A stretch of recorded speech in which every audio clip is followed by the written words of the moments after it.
Hello everyone, how are you? I hope you all are fine at your homes. So today we are going to start a new chapter, that is how do organism reproduce.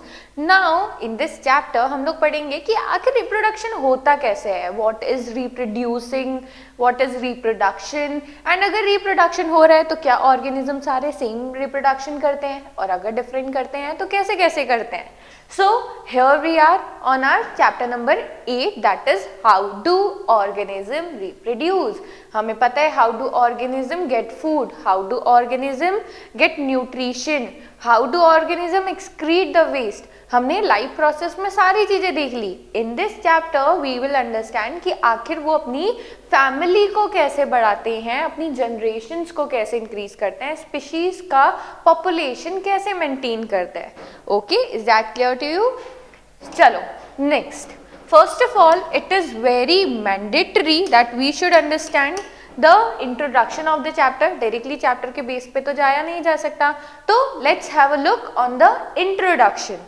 That is, reproduction is a process by which living organism, who living organism, तो reproduction only कौन कर सकता है? living organism कर सकते हैं जो मर गए हैं या जो non living things हैं, inorganic material हैं, वो कभी भी reproduce नहीं कर सकते. So reproduction is basically a process in which living organisms produce new individual. क्या करता है?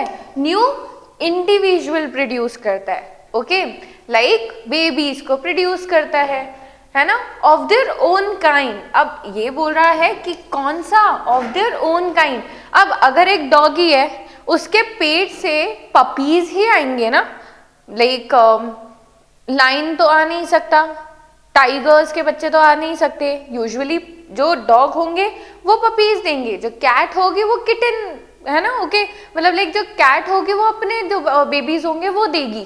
तो ओन काइंड का मतलब है कि जो एनिमल वो खुद होते हैं वैसे ही छोटे बेबीज को वो रिप्रोड्यूस करते हैं एंड देन वो बड़ा होकर उन्हीं की ही तरह बनते हैं, बड़े होकर उन्हीं की तरह बनते हैं. So that is own kind and maintain their existing generation after generation, and अपनी जनरेशन्स को मेंटेन करते हैं. अगर हम रिप्रोड्यूस करना बंद कर देंगे तो हमारी फैमिली कंट्रोल नहीं हो जाएगी. हम लोग बोलते हैं ना बेटा चाहिए ताकि हमारा जो वंश है वो बढ़े. तो व्हाट इज दिस वंश? दिस इज कि जो उनका जीन है ना. बेसिकली हर एक ह्यूमन में अलग अलग जीन्स होते हैं.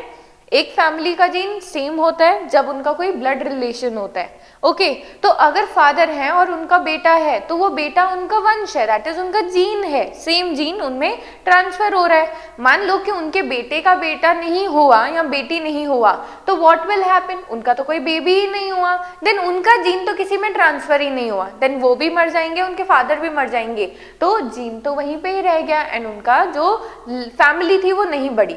Similarly here we are talking about कि जो स्पीशीज होती हैं अगर वो रिप्रोड्यूस नहीं करेंगी तो उनकी फैमिलीज या उनकी स्पीशीज नहीं कंटिन्यू सरवाइव करेगी, एग्जिस्ट ही नहीं करेगी. तो उनकी स्पीशीज को एग्जिस्ट रखने के लिए वो क्या करते हैं? रिप्रोड्यूस करते हैं. So finally we will recall that reproduction is a process by which living organisms produce new individual. What they produce? They produce new individual, okay, of their own kind, similar to them, and maintain their existing generations and generations.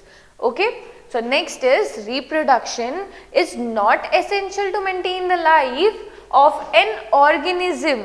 जो reproduction है वो life को किसी के maintain नहीं करता.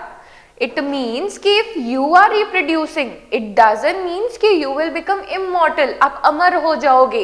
इसका मतलब ये नहीं है कि आप रिप्रोड्यूस कर रहे हो तो आप अपनी लाइफ एक्सपेक्टेंसी को बढ़ा रहे हो. नहीं बेटा, लाइफ एक्सपेक्टेंसी नहीं बढ़ सकती है. You have to die one day, but ठीक है, आपका जो जीन था, आपका जो पार्ट था वो किसी और में गया. It means your gene will survive, but you will die at a time. ठीक है.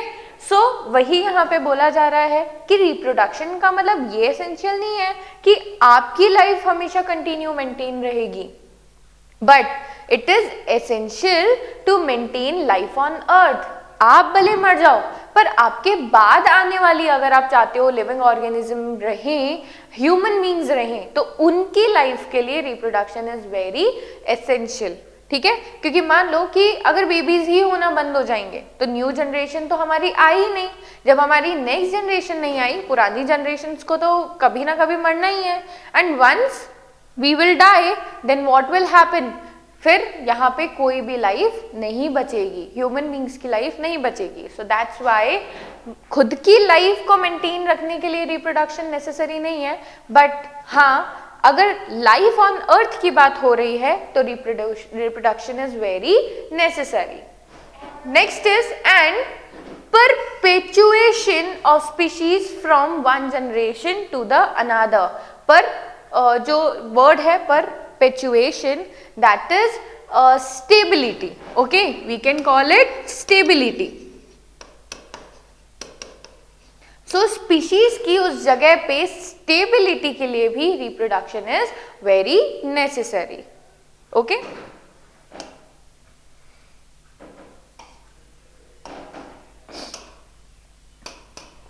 Next is reproduction at its basic level, that is cellular reproduction.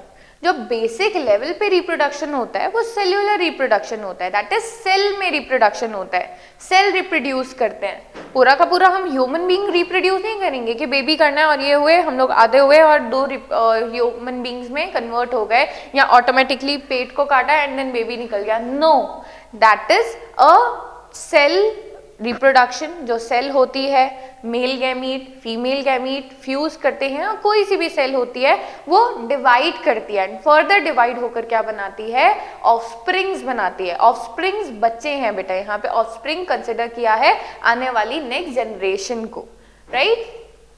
तो रिप्रोडक्शन बेसिक लेवल पे सेल्यूलर रिप्रोडक्शन होता है, दैट इज सेल डिवीजन होता है, is involved in making similar और dissimilar body design। और यही प्रोसेस क्या करता है, कभी कभी तो वो बिल्कुल सिमिलर बॉडी डिजाइन्स बना लेता है बेबी की, तो बेबी एग्जैक्ट कॉपी बन जाता है पेरेंट्स का, और कभी कभी थोड़ा सा डिफरेंट डिजाइन्स बना लेता है तो बेबी बिल्कुल ही हटके वेरिएंट हो जाता है पेरेंट्स से।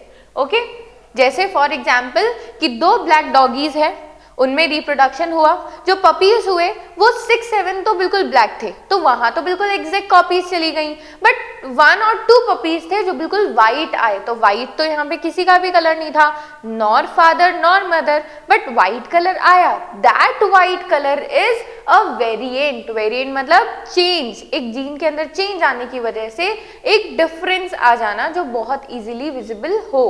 Okay, so involved in making similar or dissimilar body designs through the genetic material. Through what? Through the genetic material, that is DNA।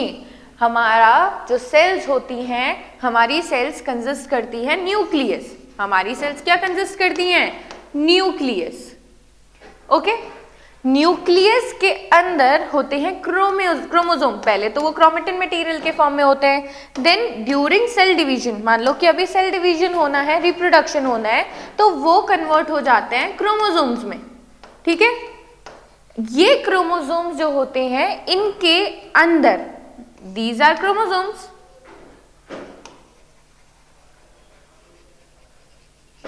In chromosomes के अंदर कुछ स्ट्रैंड्स होते हैं, and these are DNA, and then DNA के अंदर जाकर हमारे genes होते हैं, and genes are the units और इंफॉर्मेशन जो कि बताता है कि जो ऑफस्प्रिंग होगा, जो बेबी होगा वो कैसा होगा। हमारे जितने भी कैरेक्टर्स हैं, जितनी भी चीजें हैं, वो सारी हमारी कोडिंग के फॉर्म में जीन्स के अंदर ही ट्रेवल होती है, एंड जीन्स को कैरी करता है डीएनए। डीएनए प्रेजेंट होता है क्रोमोसोम्स में, और क्रोमोसोम पार्ट है हमारे न्यूक्लियस का।